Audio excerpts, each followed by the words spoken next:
21ኛው ጥያቄ which types of components checking computer boot process before during start? ኮምፒውተር ሲበራ የሃርድዌር አካላቱ በትክክል መኖራቸውንና መስራታቸውን መጀመሪያ የሚፈትሸው የትኛው ነው? መልሱ ባዮስ ሮም እንለዋለን ማለት ነው። መልሱ ቢ ይሆናል። ባዮስ ማለት ቤዚክ ኢንፑት አውትፑት ሲስተም ማለት ነው። ኮምፒውተሩ ስራ ከመጀመሩ በፊት እንደ ኪቦርድ፣ ራም እና ሃርድ ድራይቭ ያሉ ክፍሎች ዝግጁ መሆናቸውን ያረጋግጣል። ይህ ሂደት ፖስት ይባላል ማለት ነው። 22ኛው which types of connector used to connect telephone line? ለስልክ መስመር ግንኙነት የምንጠቀመው የኮኔክተር አይነት የትኛው ነው? ቢ ይሆናል መልሱ። RJ11 አነስተኛ መጠን ያለውና ለስልክ ወይም ለዲኤስኤል ሞደም ግንኙነት የሚያገለግል ሲሆን RJ45 ደግሞ ለኮምፒውተር ኔትወርክ ኢተርኔት ያገለግላል ማለት ነው። 23ኛው the maximum length of UTP cable? አንድ UTP ኔትወርክ ኬብል መረጃን በብቃት ሊያስተላልፍ የሚችልበት ከፍተኛው ርዝመት ስንት ነው? ምን ይሆናል ማለት ነው? መልሱ ቢ ይሆናል። ከ100 ሜትር በላይ መሄድ የመረጃ መጥፋት ወይም የፍጥነት መቀነስ ሲግናል ስለሚያስከትል ረጅም ርቀት ላይ ሪፒተር ወይም ስዊች መጠቀም ያስፈልጋል። ረጅም ርቀት ላይ ሪፒተር ወይም ስዊች መጠቀም ያስፈልጋል ማለት ነው። 24ኛ which types of cable susceptible for electromagnetic interface? ከውጭ በሚመጣ የኤሌክትሮማግኔቲክ ሞገድ ለምሳሌ ከኤሌክትሪክ መስመር በቀላሉ መረጃው ሊረበሽ የሚችልበት የኬብል አይነት የትኛው ነው? መልሱም ሲ ይሆናል። ትዊስትድ ፔር ኬብል ነው ማለት ነው። ይህ ኬብል ለረብሻ ኢንተርፌረንስ ተጋላጭ ስለሆነ ከኃይል መስመሮች ርቆ መዘርጋት እንዳለበት ለማወቅ ይረዳል።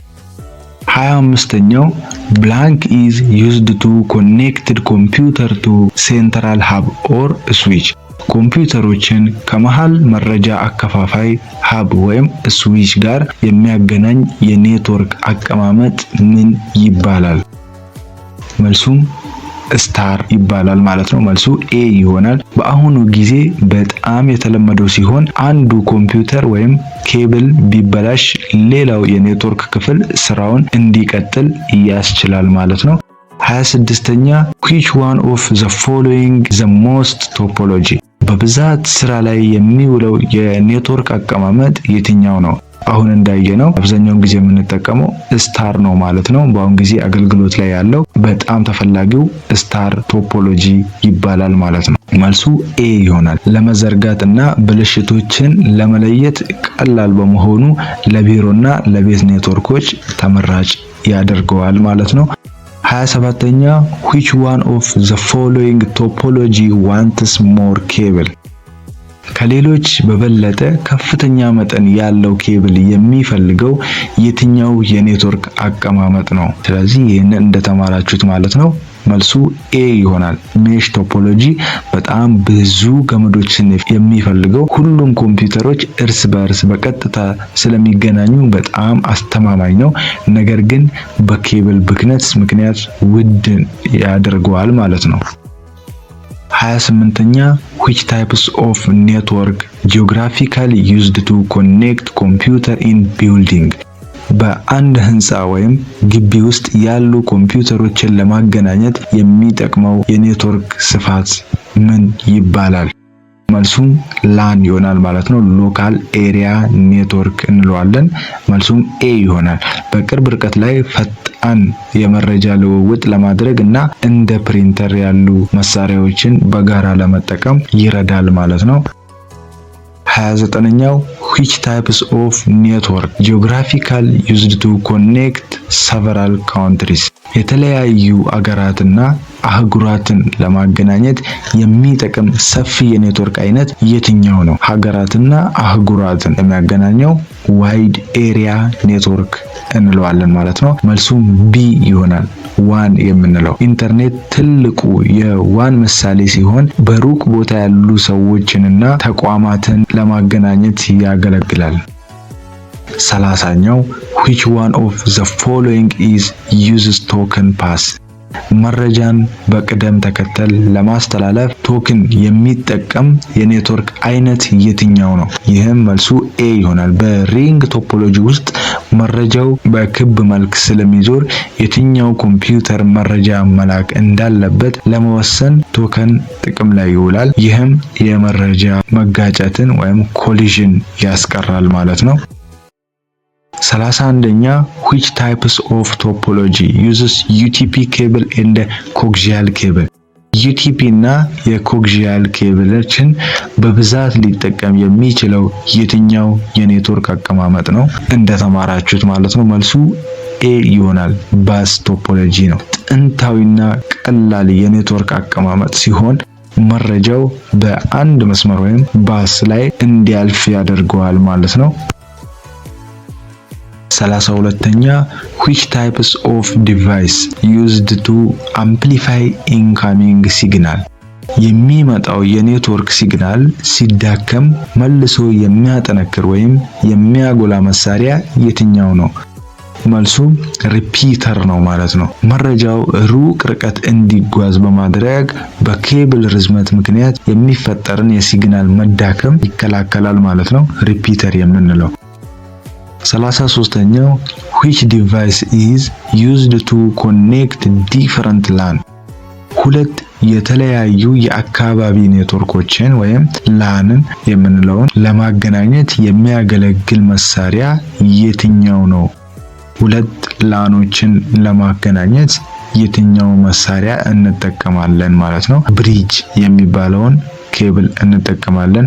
ሁለት ተመሳሳይ ቴክኖሎጂ ያላቸውን ኔትወርኮች በማገናኘት እንደ አንድ ትልቅ ኔትወርክ እንዲሰሩ ያደርጋል ማለት ነው ብሪጅ። 34ኛ which one of the following is used to block unwanted information? የማይፈለጉ መረጃዎች ወደ ኔትወርካችን እንዳይገቡ ለመከላከል የሚያገለግለው የትኛው ነው? መልሱም ኤ ፋየርዎል ነው ማለት ነው።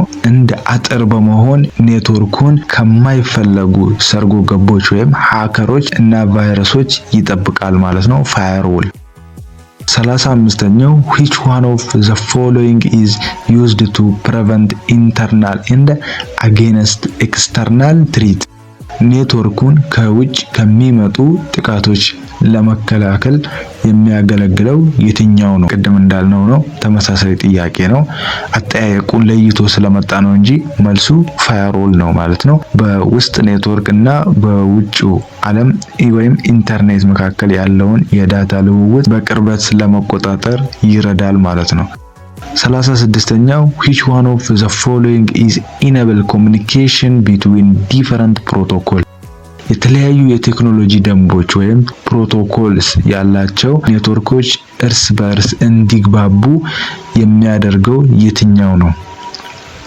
መልሱም ቢ ይሆናል። ጌትዌይ እንደ ተርጓሚ በመሆን የተለያዩ አይነት ኔትወርኮችን ለምሳሌ የቢሮ ኔትወርክን ከኢንተርኔት ጋር ያገናኛል ማለት ነው። 37ኛው which one of the following is allow used to connect multiple device? ብዙ መሳሪያዎችን ለማገናኘትና መረጃን በትክክለኛው መንገድ ለመምራት የሚያገለግለው የትኛው ነው? መልሱም ራውተር ይሆናል ማለት ነው። ሲ መረጃው በየትኛው አቅጣጫ ቢሄድ ፈጣን እንደሆነ በመወሰን መረጃን በኔትወርኮች መካከል ያሰራጫል ማለት ነው ራውተር። 38ኛው the process of sending message to all is called? አንድን መረጃ በኔትወርኩ ላይ ላሉ ሁሉም መሳሪያዎች በአንድ ጊዜ የመላክ ሂደት ምን ይባላል? ብሮድካስት እንለዋለን ማለት ነው። መልሱም ሲ እንደ ሬዲዮ ሁሉ መረጃውን ለሁሉም ተደራሽ ለማድረግ ይጠቅማል። 39ኛ the OSI model has blank members? የኦኤስአይ ወይም ኦፕሬቲንግ ሲስተም ኢንተርኮኔክሽን ሞዴል ስንት ንብብሮች ወይም ደረጃዎች አሉት ነው? ስለዚህ ስንት ነው ማለት ነው? 7 ነው። በኔትወርክ ላይ መረጃ እንዴት እንደሚጓዝ በ7 መረጃዎች ከፋፍሎ ለማስረዳት ይረዳል ማለት ነው። እነዚህም እነማን ናቸው? ፊዚካል ሌየር፣ ዳታ ሊንክ ሌየር፣ ኔትወርክ ሌየር፣ ትራንስፖርት ሌየር፣ ሴሽን ሌየር፣ ፕሬዘንቴሽን ሌየር፣ አፕሊኬሽን ሌየር የምንላቸው እነዚህ 7ቱ ናቸው ማለት ነው። 40ኛው ዘ ኦርጋናይዜሽን ዛት ዲቨሎፕስ ኦኤስአይ የኦኤስአይ ሞዴልን የቀረጸው ወይም ያበለጸገው ዓለም አቀፍ ድርጅት ማን ይባላል ነው? መልሱም ኤ ነው። አይኤስኦ ይባላል ማለት ነው። የዓለም አቀፍ ደረጃዎችን በማውጣት የተለያዩ አምራቾች የሚሰሯቸው መሳሪያዎች እርስ በእርስ እንዲገናኙ ያደርጋል ማለት ነው።